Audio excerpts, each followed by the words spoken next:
The rain beat down hard on the city streets, the cold droplets slipping down Emma's coat as she stared up at the aging brick building. Its cracked windows and weathered facade gave it a neglected look, but the rent was cheap, and that was all she could afford.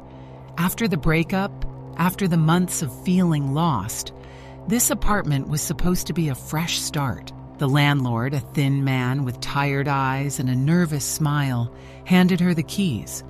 "Just one thing," he said, lowering his voice. "There's a door down the hallway, the one with the old lock and the peeling paint. Never open it. Promise me that." Emma frowned. "Why not?" He shrugged. "Old story. Nothing good behind it. Just static, noise. Best to leave it alone." That night, alone in the dim apartment, Emma unpacked in silence.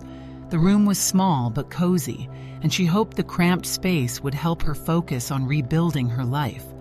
But when the clock ticked past midnight, she heard it, a faint, crackling static noise, like an old radio left on, coming from the hallway. Curiosity gnawed at her, but she told herself it was nothing. The landlord was probably just trying to scare tenants away from that part of the building. Over the next few nights, the static grew louder. Sometimes, Emma thought she heard whispers hidden within the crackling, barely decipherable words that seemed to call her name.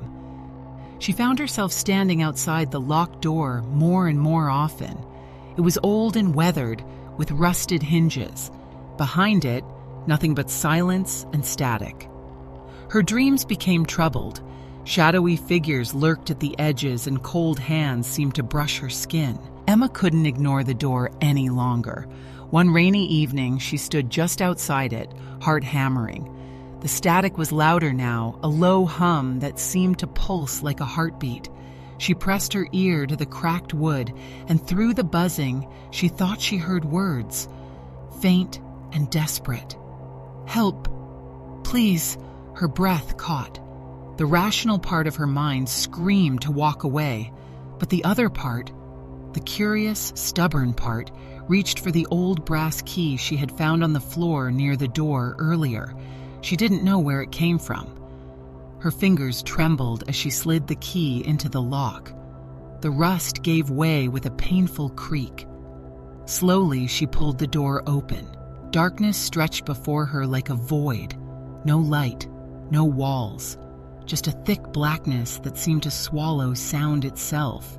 The static grew deafening, as if the darkness itself was alive, humming with something ancient and hungry. Emma took a tentative step inside, and the door slammed shut behind her. She fumbled for the door handle, but it didn't budge. The static swelled into a cacophony of whispers, voices overlapping, frantic and pleading. "Trapped. Release us." Her eyes adjusted slowly to the darkness, and shapes began to form. Shadowy figures, barely visible, floating just beyond reach. Fear clawed at her chest, but there was something else too, a deep sadness, a longing that touched her heart. A single voice broke through the noise, clearer than the rest. "Find the light. Find the way." Emma's fingers brushed against something cold on the ground. A small, ornate lantern with a faint glow. As she lifted it, the shadows recoiled, and the static softened. The journey through the darkness had begun. Emma's hand tightened around the lantern's handle. The soft glow illuminated a narrow path winding through the darkness, a path lined with crumbling bricks and twisted roots, as if she had stepped into an ancient, forgotten underground tunnel. The whispers were quieter now, less frantic, almost guiding her steps. She felt the weight of unseen eyes watching her, the air thick with a cold dampness that seeped into her bones. "Who are you?" she whispered, voice trembling. No answer, only silence and the faint static crackling like distant thunder. The path bent sharply, and Emma almost stumbled over something. Kneeling, she touched the object, a cracked photograph of a woman, her face blurred but unmistakably terrified. A sudden chill ran down Emma's spine. This was no ordinary haunting. It was a prison of souls, trapped behind that door. The next day, Emma sought out Mrs. Hargrove, the elderly historian who lived down the street and was rumored to know the building's secrets. Mrs. Hargrove's home smelled of old books and candle wax. She listened intently as Emma recounted the locked door, the static, and the darkness beyond. "The place is cursed," Mrs. Hargrove said, voice low. "A century ago, a tenant named Abigail Lockwood disappeared without a trace. She was said to practice dark rituals, trying to open a gateway to something else." Emma shivered. People say her experiments tore a rift, trapping spirits inside that door. Some say the static is their cries for help. Others believe it's a warning. Mrs. Hargrove handed Emma a worn leather journal. This belonged to Abigail. Maybe it holds answers. Emma clutched the journal, knowing her life was about to change forever. Back in her apartment, Emma sat curled on the worn-out sofa, the leather journal open on her lap. The pages were yellowed and brittle, filled with spidery handwriting and strange symbols. The entries began innocently enough, musings on loneliness and grief, but quickly spiraled into obsession with the other side, the veil, and voices behind the door. Abigail's writing described rituals intended to communicate beyond the boundary of the living world, to harness the energy trapped in the static. One passage, "The static is not noise, but the breath of those trapped, a chorus of lost souls yearning to be free. The door is not a barrier, but a prison, held shut by the fear of what might escape." Emma glanced nervously at the locked door down the hallway, wondering what horrors it might conceal. That night, the static returned with a vengeance. This time, the whispers were unmistakable, calling Emma's name in a pleading, mournful tone. She clutched the journal, reciting aloud one of the incantations Abigail had scribbled in shaky ink. The air thickened, the shadows deepened, and the door began to vibrate softly as if alive. Suddenly, a sharp crack split the silence. The door's lock was undone. Heart pounding, Emma reached for the handle. A cold wind gusted from the gap, carrying the smell of damp earth and decay. With trembling fingers, she pushed the door open and stepped inside once more. But this time, the darkness was fractured by shimmering rifts, windows into twisted realms of shadow and flame, where the trapped souls writhed in eternal torment. Emma realized this was no longer just a prison for spirits. It was a gateway, and opening it might unleash horrors beyond comprehension. Emma stepped through the threshold, the eerie glow from the rifts casting twisted shadows on the cracked walls. The air was thick and heavy, filled with a low hum that seemed to vibrate inside her skull. Every step she took echoed like a death knell. She glimpsed fleeting faces in the flickering darkness, ghostly figures trapped between worlds, their eyes hollow and desperate. Whispers turned to anguished cries that clawed at her sanity. Suddenly, a shadow lunged forward, vanishing before she could react. Her breathing quickened. Was she losing her mind? Or was something hunting her here? Desperately, she gripped the journal tighter, searching for guidance. A voice echoed in her mind, sharp and urgent. "Do not trust the door." Emma spun around but saw no one. The whisper continued, more insistent. "It feeds on fear. It promises freedom but delivers only despair. Close the door, or it will consume you." Fear and determination warred within her. The darkness beckoned, yet she knew the warning was true. She tore her gaze from the rifts and rushed back toward the door, only to find it beginning to close, the lock clicking into place. With a final desperate push, Emma slammed the door shut, plunging the hallway back into silence. But the static lingered, a sinister reminder that the nightmare was far from over. The night after Emma slammed the door shut, the apartment seemed to breathe with unnatural life. Shadows slithered along the walls, curling and stretching as if watching her. The static didn't just come from behind the door anymore. It seeped through the vents, whispered through the cracks in the floorboards, and echoed inside her mind. She awoke to find faint handprints on her bedroom mirror, pale and dripping with something cold and viscous, vanishing whenever she blinked. Lights flickered, chilling drafts swirled through closed windows, and disembodied voices chanted in languages she couldn't understand but felt deep in her bones. Every night, the presence grew stronger, more demanding, as if waiting for her to give in.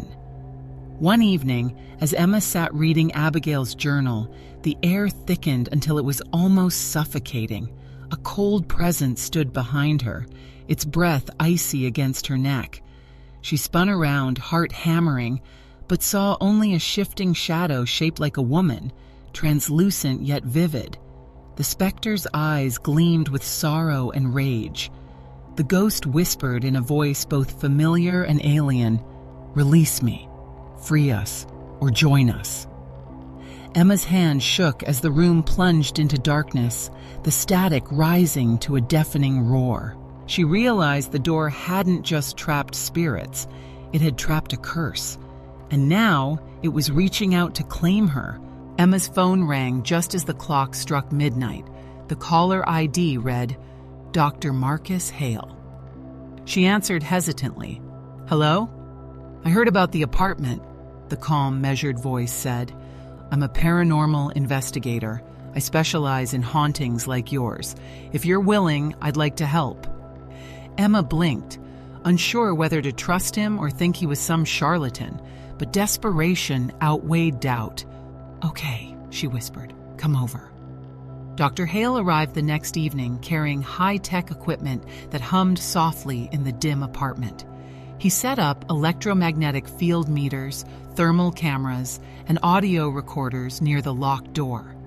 The static surged as soon as the devices were in place, spiking the readings to impossible levels.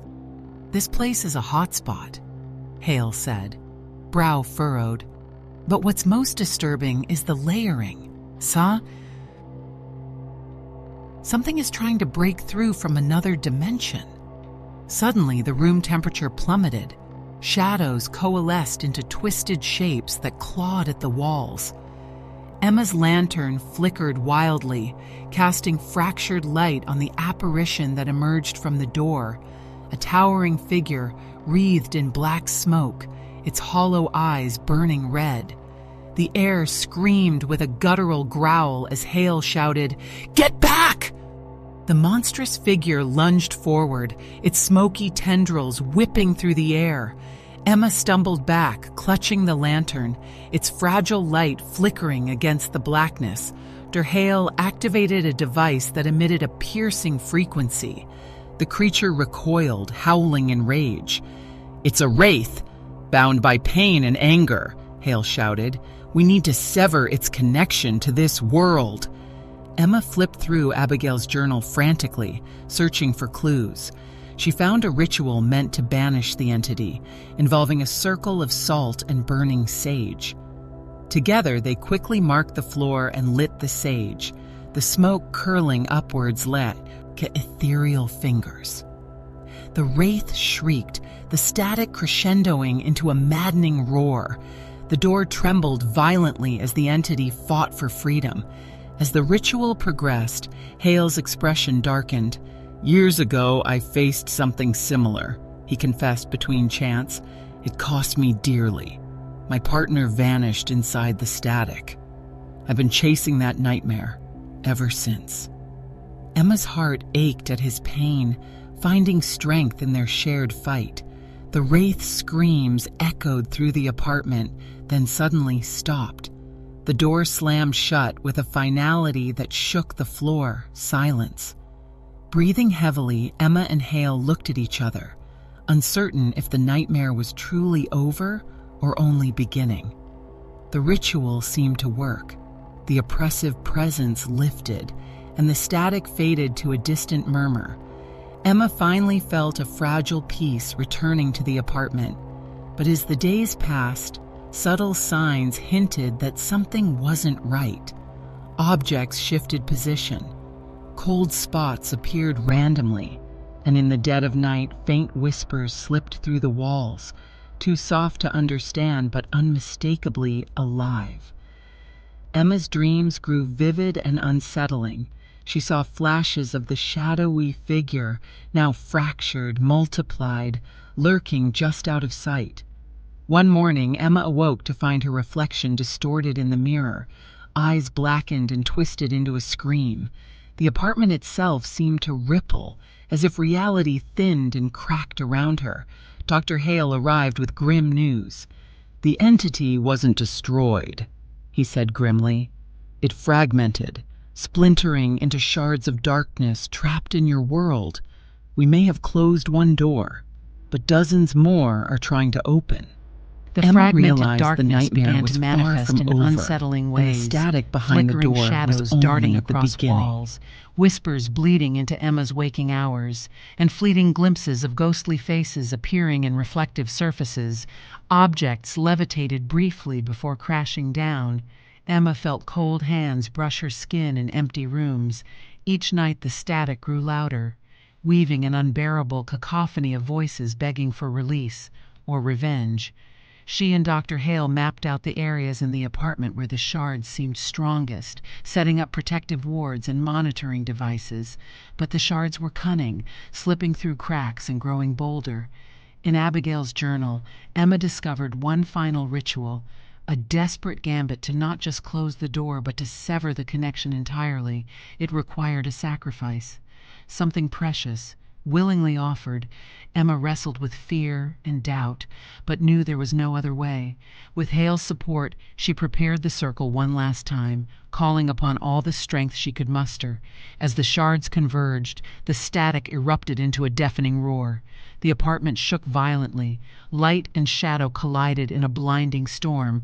Emma stood firm, ready to face the ultimate price for freedom. Emma stepped into the ritual circle, the glow of candles flickering wildly as the shards swirled around her like a tempest. The air was thick with tension and the cries of countless trapped souls. Holding Abigail's journal close, she began to chant the ancient incantation, her voice trembling but growing stronger with every word.